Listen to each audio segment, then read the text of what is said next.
passe l'actualité d'Internet avec vous, Guy Birenbaum.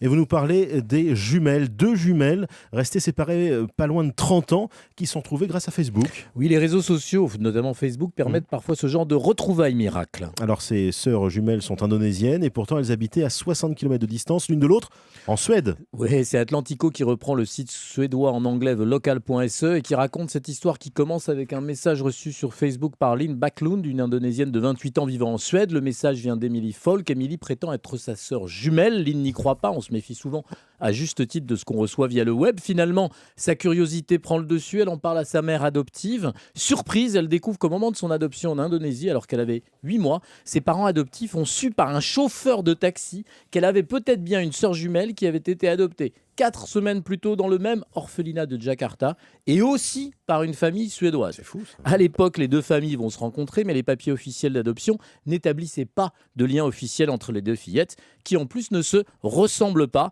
Les familles n'insistent pas. 26 ans plus tard, c'est un simple message sur Facebook qui donne une seconde chance aux deux sœurs.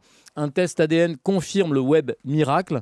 Et là, les coïncidences s'accumulent. Elles habitent à 60 km de distance. Elles sont toutes les deux institutrices.